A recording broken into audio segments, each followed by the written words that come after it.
شام بخیر آقا. من نیلوما معاون استاد دانشگاه می باشم و در قسمت اسلام مقایسوی تحقیقات لازم را آغاز کرده و دنبال می کنم. من روشنفکری شما را احترام می کنم ولی بازدید کوتاهی دارم که می خواهم بیان کنم که برمیگردم به کتاب باویشرا پرانا بخش سوم صفحه سوم جمله 5 تا 8 که قبل از این میخواهم واضح بسازم.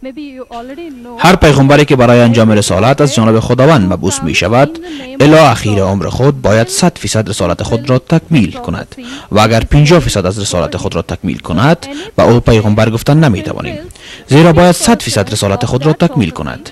یعنی منظورم این است که این یک امر منطقی است. حالا دوباره به باویشرا پرانا برمیگردم که شما در رابطه با رهبر مالزیا صحبت کردید که او گفته است ما به هیچ راه دیگری جز راه پیغمبر اسلام نخواهیم رفت. من با 50% از صحبت‌های شما موافق هستم که از باویشرا پرانا گفته اید، ولی متبقی را بنابراین که گنگ باقی مانده است نمیتوانم بپذیرم. حالا اگر ما به واژه مالزیا دقیق شویم، از نگاه دیکشنری سانسکریت 3 معنا می دهد. یکی نژاد غیر آریایی، جنگجو و دیگر سینور می باشد. خب نظر به این، آیا محمد صلی الله علیه و آله و صحبه و سلم جنگجو بوده است؟ و مورد دوم این است که مربوط به سرزمین مارسل است. یعنی مارسل در فرهنگ سانسکریت به معنای سرزمین کهن یا مرگ آمده است، به خاطر که ما را مرگ معنا می دهد که اصلا از سرزمین عرب چیزی گفته نشده است. Definitely it does not quoting to the land of Arabia because it is a barren land or it is a battlefield. And next, coming to the third point of faith, this prophecy also mentions that nature leader will take. و همچنان پیشگویی می شود که رهبر مالزیا در پنجگاویا در دریای گانجس غسل می کند که گانجس به معنای گنگا آمده است که حالا همگی می دانیم که دریای گنگا در هندوستان است، نه در عربستان. And coming to the taking bath in Panchagavya, the meaning of Panchagavya is 5 products of cow, and the products of cow is milk, curds, ghee. و حالا برمیگردم به پنجگاویا که معنای آن عبارت از 5 محصول است که از گاو به دست می آید که عبارت از شیر، روغن، مسکب و غیره می باشد. و می آییم در رابطه با این که همگی باید مطابق سخنان حضرت محمد به پیش بروند. حالا شما برای من از قرآن عظیم شان این را ثابت نمایید که پیغمبر اسلام با همین 5 محصول غسل کرده باشد، من همین اکنون مسلمان می شوم. تشکر. خواهر ما خیلی خوب سوال کردند که اگر پیغمبر 50% رسالت خود را بجا نکرد بعد پیغمبریش درست نیست.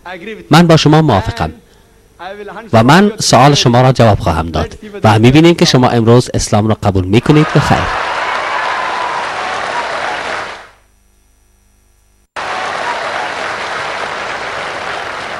و این مورد جداگانه خواهد بود که شما حقیقت را نپذیرید. من با شما موافق هستم.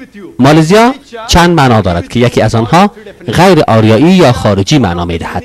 معنای دیگرش جنگجو و کهن می باشد و درست همین مورد است که اهل هنود مسلمانان را بیگانه می پندارند. وقتی می پرسی به کهن پناه می برند،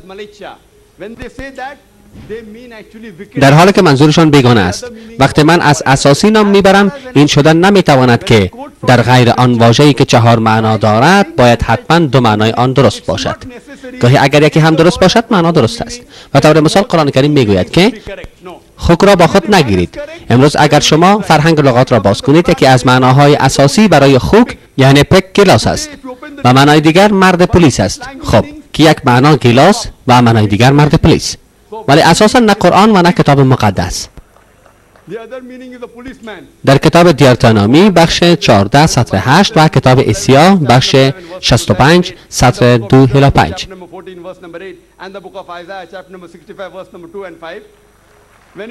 وقتی میگوید خوک را با خود نداشته باشید، معنا این نیست که مرد پلیس را با خود نداشته باشید.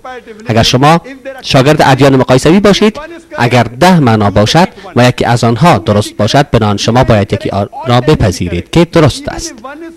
شاید 2 معنا درست باشد، شاید 4 معنا درست باشد و یا همه یعنی 10 معنا درست باشد. بنابراین شما یکی را انتخاب کنید که درست و دقیق باشد.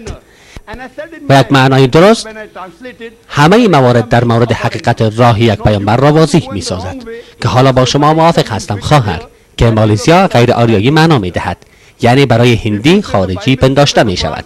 و من در صحبت خود وقتی که ترجمه نمودم گفتم که مالزیا خارجی معنا می دهد و حالا شما می خواهید در بیراهه بروید گویا مالزیا جنگجو معنا می دهد و غیره. این یک غلط فهمی است. خواهر، حالا اگر شما بگویید که قرآن و کتاب مقدس میگوید که شما مرد پلیس را با خود نداشته باشید، بنابراین این به این معنا است که شما اصلا صدا برای انجام عدالت خود را سلب کرده اید. ما یک فرهنگ لغات سانسکریت داریم خواهر. من شاگرد ادیان مقایسوی هستم. من موافق هستم که یکی محل مرگ و دیگر زمین به حاصل معنا میدهد. خب چرا شما معنای غلط را انتخاب میکنید؟ یعنی معلوم می شود که شما به بیراهه می روید. حالا اگر بعد از این همه تحقیق ملاحظه بکنیم که از چندین معنا یکی از آن گرفته شده که درست و دقیق است و 200% صحیح می باشد. و حالا به سوال سوم شما باز می آیم و شما اسلام را قبول می کنید ان شاء الله. سوال سوم شما را که من در حلقه پیامبری بازی ساختم این است که حضرت محمد صلی الله علیه و آله و صحبه و سلم آیا در 5گاه غسل کرده یا خیر؟ خب در اینجا وقتی از نگاه علوم هندویسم دقیق ملاحظه کنیم غسل چنین معنا می دهد که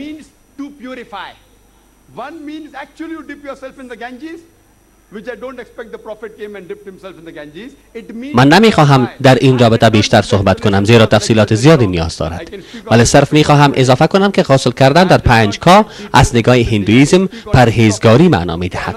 خب کوشش کنید دقیق شوید که این یک امر فیزیکی نیست، یعنی چنین معنا نمیدهد که باید در آن غسل کرد، ولی در کتاب هندویسم این واضح شده است که اگر در 5گاه غسل نشود و فقط از آن یادآوری گردد بنابراین پرهیزگاری شمرده می شود.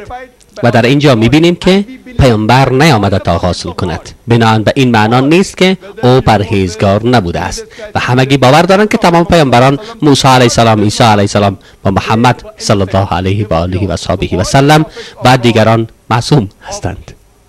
خب ما تمام پیامبران را که خداوند برای راهنمایی بشر فرستاده است معصوم میپنداریم و این بود جواب سوال شما. ما امیدوارم که اسلام را بپذیرید ان شاء الله. آن بیان کننده تمام علوم.